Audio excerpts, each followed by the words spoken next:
For the next day and a half, these 35 committee members will be providing input from concerned citizens across the state. During the past months, these classroom teachers, laypersons, university personnel, and other concerned individuals have been meeting with parents to identify and revise competency skills they feel should be displayed by school-age children. Rough drafts of the proposed competencies in the areas of math, reading, and writing show the standard used to judge the required competency, the skill that should be displayed, and the suggested method of assessment. Now that all classroom teachers and education specialists are familiar with the proposed guidelines, Dr. Richard Causey says it's back to the drawing board for the committee. They've been working for a year on trying to identify the competencies, minimal, that ought to be taught in the classrooms, and in the areas of math, reading, and writing. And we have recently had 8 open hearings over the state to get reaction to the work that they've done so far, the rough drafts that they have completed. Now they're back here today and tomorrow to try to refine, and after getting the recommendations and criticisms and so forth from the people out in the state, to try to finish up writing those competencies so that we can start teaching them in the pilot systems this year. Will the test will be a framework, somewhat for the curriculum in the classroom? Well, the test will reflect, they will actually evaluate, yes, what it is that we have identified that we think is important that they learn, right? Mrs. Isabel Thomason, who was recently defeated in her bid for re-election to the State Board of Education, told the group that the competency testing program is bigger than one individual, and she will continue in her position as chairman of the Committee of 100 until State Superintendent of Education Dr. Wayne Teague, quote, sees fit to bump her. Janet May, WSFA TV News.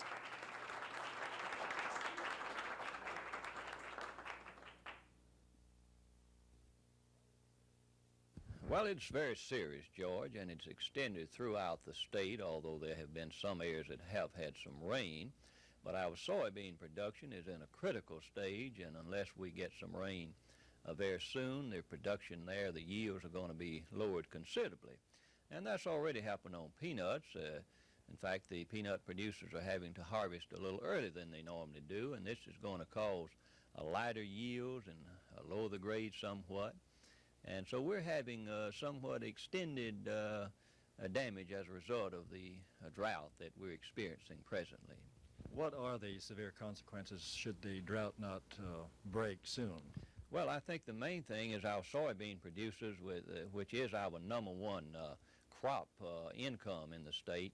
And if we don't get some rain soon, this will substantially reduce the soybean crop and yield and will hurt our farmers' net income considerably. And I think we need to begin to look at the state and analyze it and evaluate it and see if certain areas already should be declared disaster areas so that we can seek whatever relief is available from the government and those sources. Here to indicate my support for Mr. Charlie Graddock next Tuesday in the race for I believe that Mr. Graddock is an honorable man. I believe that he is a man of integrity. In the office of Attorney General, there is no substitute for integrity. Without it, the other attributes of a man simply don't amount to much. Mr. Graddock's opponent is Mr. Joe Fine. It's my feeling that in the Alabama Senate, where Mr. Fine has been identified, he's done a yeoman's job of serving the interest of the Alabama Power Company and the coal producers of this state.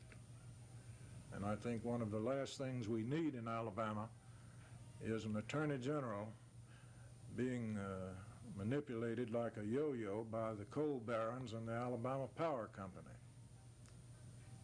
In my judgment, there has been a gigantic conspiracy on the part of some coal producers on the one hand and certain individuals within the structure of Alabama Power Company on the other, resulting in one of the largest dollar volume rip-offs of Alabamians in the history of our state.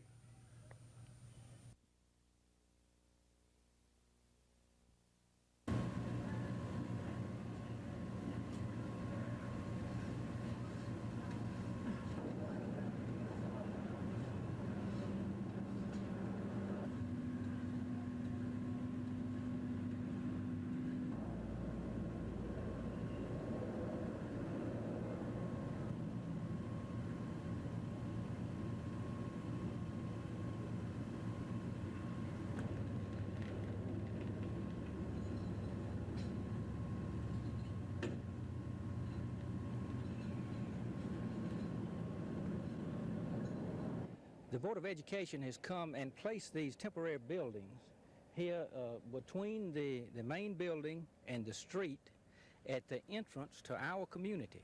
We have a community of nice homes behind the school in this area, and it is our hope that this community will remain in the nature of a community that it is at this time, of real nice homes and fine people. And we feel that to put this type structure is grossly degrading. As a matter of fact, we've talked to realtors already who have said that to bring someone in at this approach, which is the major entrance to our community, would automatically devalue our property. Where are you suggesting that they put the building? We are suggesting that they take these buildings and put them on the back of the school, where there are already 6 such buildings in an orderly manner placed back there, and there's plenty of room on each end of those buildings to put these directly in line with them. Now, the Board of Education sought and got from the City Planning Board a variance to put these buildings within 5 feet of the sidewalk. Now, the actual construction is within 10 feet of the sidewalk, but this variance was sought. There was no public notice in the form of a sign placed on this property at any time. There were advertisements in the newspapers, the local papers, that called attention to the fact that this case would be heard on August 21st before the Planning Board. Not a member of this community was aware of that hearing.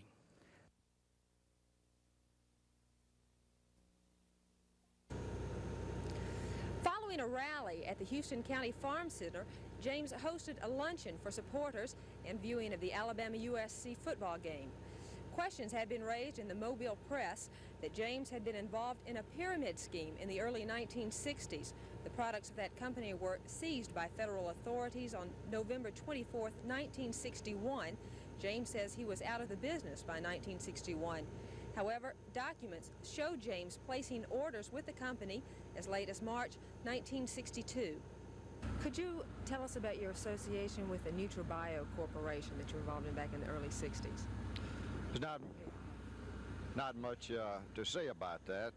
That was 20 years ago. Back in those days, I sold class rings. I sold Christmas trees. When I was at Auburn, I had a haberdashery. I sold shirts. And I sold a food supplement then, door to door, like Avon folks. I did a lot of jobs there and spending money, and that was one of those jobs. So this is just one of those, you say, that was just a spending money. Were you just involved in it like in 1961, as an article in a Mobile newspaper says, or indicated that it was just in 61? That's right. I don't remember 61 or 62. What's about your association with the NutriBio Corporation? One of many people in Alabama that bought some food supplement and tried to sell it. Yes, absolutely. It didn't amount to a hill of beans. But certain records indicate that you had several people underneath you, and that you were high in the corporation of NutriBio within Alabama. No, that's total untruth. There wasn't any corporation. It was a part-time job, and that's all there is to it. That was 1962. 1961, that was 20 years ago. Go around Lee County and they'll tell you that I did a lot of things. As I said, I sold clothes, and I think that's enough on NutriBio. Well, were you aware at the time that NutriBio was considered fraudulent, and the FDA was after them? And I was not aware of that, and when you check the records, I think the FDA may, in the latter stages, have written some letter, but I don't think there was ever any litigation of any action taken by the FDA. Yeah, well, there was litigation against the NutriBio corporations, and they say that they notified salesmen back in October of 61, and it still shows, records show that still in 1962 you were still operating. Well, no, when any notification received there, I was out of it, worked at it, and it was absolutely nothing. It was nothing to it. Nothing to it at all. Are you saying you weren't aware then that the product may be fraudulent, that was claiming all sorts of things like cancer cures and heart remedies and kidney cures kidney ailments? Of course not. It was sold as a food supplement. I never saw any literature on the product in my life that made any claim except it was a good vitamin. So you're still saying then that it was a reputable company that you were involved in? I'm saying to my knowledge it was a good product, and I sold some, and incidentally my middle son was born about that time, and we were eating NutriBio. It was a fine vitamin. I might say today he's one of the finest athletes I've ever seen, so maybe that had something to do about it. Now, why don't you go on back and take me back to high school and grammar school, and you'll find that I've been a working man all my life. Well, why did you get out of NutriBio? Because I moved, and I was a part-time thing. The same reason I got out of selling class rings or selling shirts. As you grow up, you try to work hard and advance, and I tried to do that. Okay, one more thing, Mr. James. Then also, there have been George Lewis Bales has come out saying that you'll be investigating your financial statement filed before the September 5th runoff. Do you think anything will come of that? I don't think a thing will come of that. You know, the professional politicians tried to keep me from running for governor as a Democrat, and they had a committee meeting and unanimously approved my right to run as a Democrat. Now, we have filed our expenses according to the rules of the Democratic Party and according to the statutes of the state of Alabama, and we welcome any investigation. And when they start looking at funny numbers, I think they're going to do a lot of looking at my opposition. So let me say this. In the next 72 hours, you're going to see a lot of smear and filth come my way. Glenda Webb, WSFA TV News in Dothan. Bales said Baxley sent him an 11-page letter this morning charging there were massive differences between the report James filed with Bales and the report actually filed in the Secretary of State's office. Bales said the number of differences listed in the letter convinced him to begin an investigation, and he described one discrepancy in the amount James said he paid for media advertising. The fee of $321,481.27 was made to Walker in Memphis, Tennessee by the Fob James Committee. And then in the tabulation, they show that the radio and television time purchased was $355,765.36, which is $34,284.09 more than the sum paid to Walker Associates. Of course, the amount paid to Walker Associates was not identified, but since common practice is that television, radio, etc. time has to be paid for in advance. If James wins the Democratic runoff on Tuesday and Bales still is not sure his reports are accurate, Bales said he would be forced to call a full investigation. And without a true statement from James, Bales says he cannot certify him as the party nominee. Barry Copeland, Newswatch 13.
Stewart gave credit to his opponent for being a nice and gracious lady, but he said that wasn't enough, that the real issue in this campaign was who could serve the people of Alabama most effectively. He said that Senator Marion Allen is not the late Senator Jim Allen, and that Mrs. Allen didn't have the ability to fight for Alabama on the Senate floor. As an example, he said that Mrs. Allen failed to vote for two issues of great importance to Alabama, road funds and farm exports. My opponent did not utter a single word on those subjects during the floor debate. In fact, she has not debated a single important issue in the 3.5 months since her appointment. She's neither authored any significant legislation nor has she attached any major amendments to existing legislation for the good of her state. Frankly, she's just not speaking up for the people of Alabama. But her candidacy has been a mirror image of that poor performance in Washington. She's not only refused to discuss the issues on the floor of the Senate, she's also refused to discuss them here in Alabama. If a person isn't willing to take her case to the people on her own home turf, then it's a pretty good bet that she's not going to make their case in a legislative body like the U.S. Senate. Stewart also said that Mrs. Allen doesn't understand national and international issues. He said that since the real issue of this campaign is who can supply the most effective leadership, then the person with the most legislative experience is the one that should be elected. And he is quick to say that after 8 years in the state legislature, he's not afraid to take on a tough fight for the people he represents. Linda Webb, WSFA TV News. I was asked about my... It leaves me the feeling that OSHA now has that red tape and those tentacles moving down into all the areas of small business that it ought to be eradicated. When I get to the United States Senate, I'm going to be a champion for the small businessman. And I'm going to reintroduce the amendment in the Senate of the United States to exempt small businessmen in non-hazardous jobs from OSHA's complicated and unnecessary red tape. The small businessman needs somebody to defend his position in the United States Senate, and I intend to do what I can, and replacing that amendment before the Senate when we have more people to vote as small businessmen feel is one way in which I can help. So OSHA can look out. The small businessman is getting ready to have a champion in the United States Senate.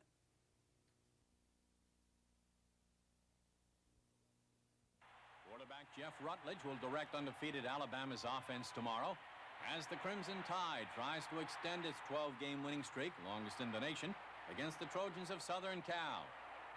Tony Nathan, number 22, leads the team in rushing, and in Alabama's victories over Nebraska and Missouri, Nathan has rushed for 167 yards and 2 touchdowns. However, tomorrow's game could be a tough defensive battle. As usual, Alabama has a cadre of good running backs, and number 42, Major Ogilvy, is but one of many Coach Bear Bryant will use in tomorrow's big intersectional battle at Birmingham. Southern Cal, also with 2 wins and no defeats, will rely on tailback Charlie White, who has gained 329 yards and scored 3 touchdowns in victories over Texas Tech and Oregon. For quarterbacking duties, the Trojans will rely on Paul McDonald, the lefty passer, who is 17 for 26 with 275 yards gained. Southern Cal's Charlie White hopes to be able to supply enough offensive firepower to help the Trojans tumble Alabama from the ranks of the unbeaten.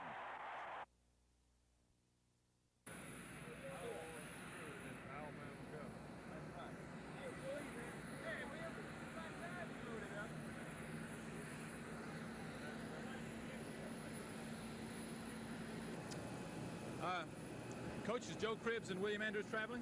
Yes, sir. They're both traveling today. I don't know how much they're going to play. William probably is in a little bit better shape than Joe right now, and we plan to play him some, but I'm not sure about Joe. We'll just have to play that by ear when we get there. They're statistically the best rushing team in the country. This is going to be quite a test for your young defensive line and linebackers.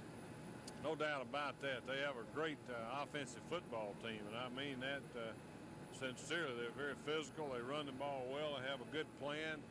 They execute well, and they have great personnel to do it with. And they're going to be awfully tough. They're averaging 400 yards a game rushing. This will be on natural turf? Natural grass, and of course we're used to that, and I'm sure they are, and we both like it. So there we are.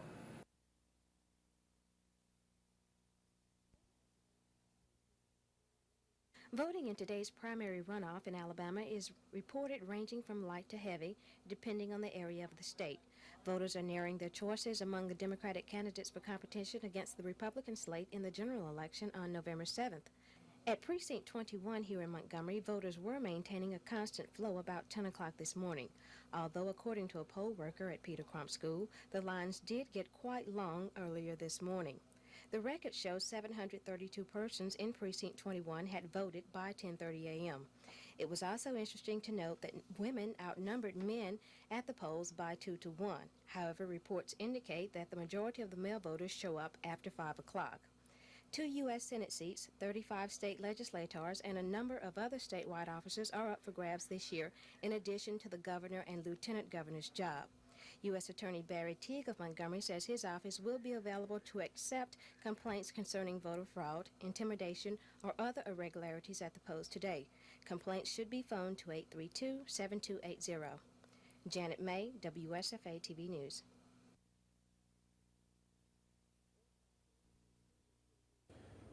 Old-time political observers say there's been mud on the stars here in Alabama in this campaign. Some say that was the only way to shake up voters who are usually apathetic. There have been more endorsement by important political and sports figures in this election than ever in the state's recent history. As runoff day got closer, the political attacks changed from "my opponent is a fine gentleman" to name-calling, with both sides researching as far back as 20 years to dig up materials to use in political ads and campaign speeches against their opponent. Our sources say if they had to pick the muddiest races, number 1 and number 2, they would pick both Senate races as the number 2 most muddiest, the races between Flowers and Heflin and Stewart and Allen. Number 1, they say, would be the Baxley-James race for governor. They say it is number 1 in the mud category. Sunday and Monday, as runoff date appeared, the candidates went for blood, with Fob James calling Bill Baxley a liar and compulsive gambler. Baxley continued to challenge James to a debate and charged that he was receiving huge amounts of money from out-of-state and foreign money. These are excerpts of what is expected to be remembered here in Alabama as the muddiest political race in the state's history. My opposition, Bill Baxley, is a compulsive gambler and a compulsive liar, period. I'm sorry that he has gotten into this name-calling thing. He called me this morning, I understand, a liar and a compulsive gambler, which I'm not. If I was telling a lie, you better believe he would be jumping up and down wanting to debate me instead of trying to hide. Best thing you can do is to get somebody in a debate that's not telling something that's so, and you can show them out for what they are. But rest assured that I'll stand behind statements I've made about the Alabama Power Company directors raising him money, about all that money he got from out of state, about foreign-made products being brought in and distributed by his company, and also asking questions about his experience or lack of it and his backgrounds in the Republican Party. I've got an ad here. Was put in the Mobile paper and the Birmingham paper yesterday.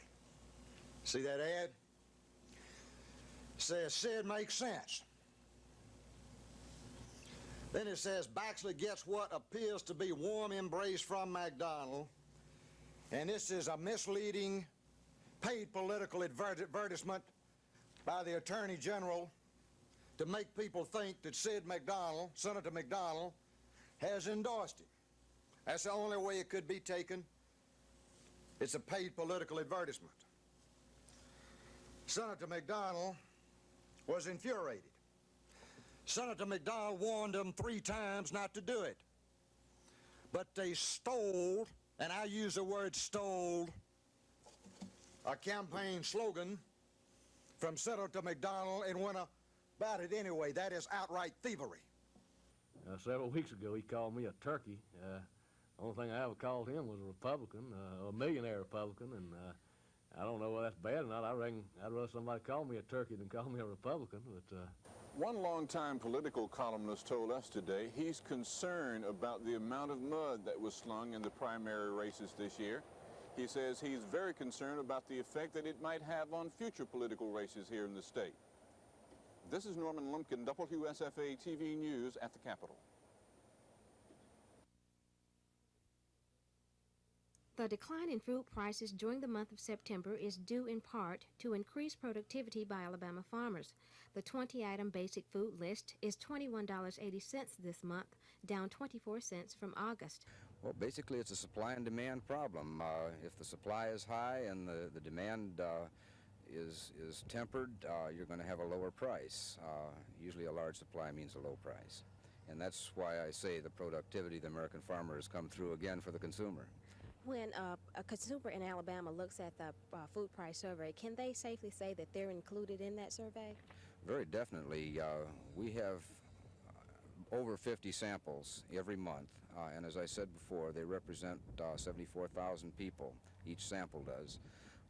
The housewives that are out sampling are just like you and I, and of course I can't be a housewife, but they're just like you and I, and they're trained to select certain items, but then they're instructed to shop as they would for their family. So they reflect all of the economic choices and preference choices that would be made by the average housewife. Do you think this decline in food prices will follow through to the next month?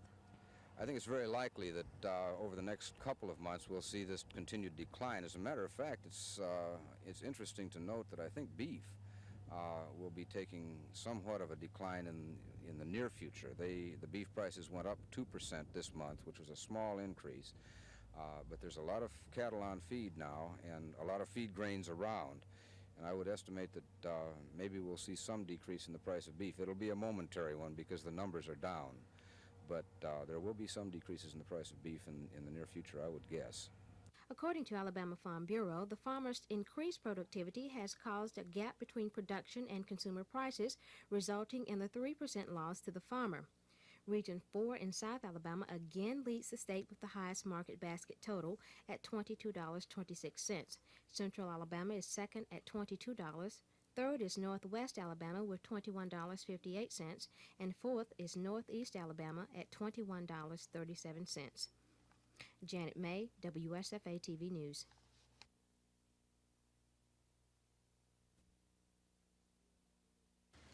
Well, my leg, it's getting stronger, you know, and like this week I'm going to try to improve a little bit, and it's coming around, you know. I still haven't got all my speed back, you know, but I can run the ball inside pretty good, you know. With you and James in there, sometimes you take snaps right behind each other and switch back and forth a lot. Is there an advantage individually to that, to get some rest?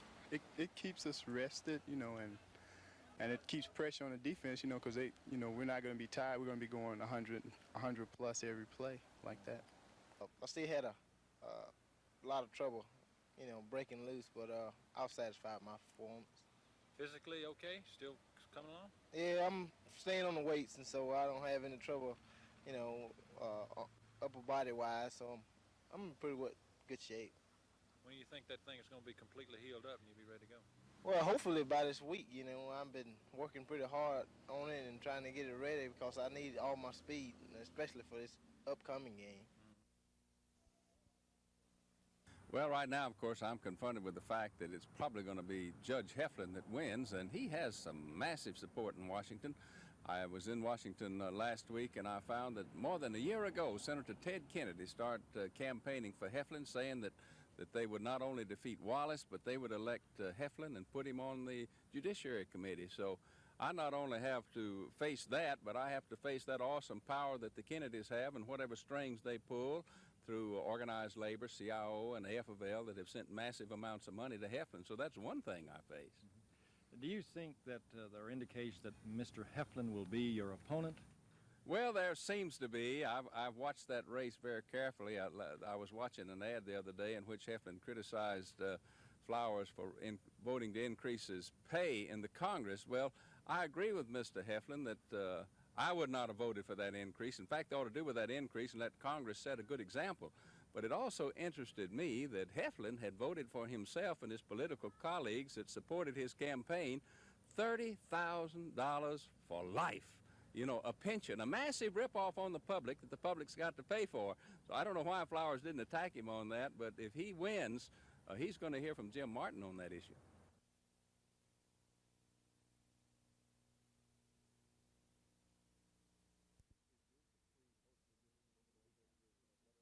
Association of Letter Carriers may be the first union to walk out. The 180,000-member union has voted to strike at midnight tonight unless the Postal Service resumes contract negotiations. But the Postmaster General, William Bolger, said yesterday that he's through bargaining. We negotiations as far as I'm concerned. However, I am always willing to listen to people and the ideas that they might have. I don't think it's a tough line. I think I'm following the law. I think I'm trying to get people to obey the law. If that's a tough line, I think everybody in this country ought to be taking it. Bolger thinks the postal unions will obey the anti-strike court order, but the postal officials say that wildcat strikes are possible, so federal troops are on the alert to handle the mail if they're needed. 27 minutes before the hour, and Bob Ryan will have weather after a message.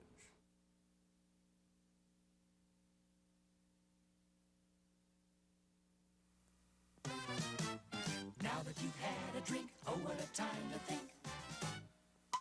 Wow, I could have had a V8. With just one sip to go, that's the wrong time to know. Wow, I could have had a V8. V8 cocktail vegetable juice is a great-tasting, healthful blend that's naturally low in calories, only 35 a 6-ounce serving. But remember, the time to think of having a V8 is before you've had something else.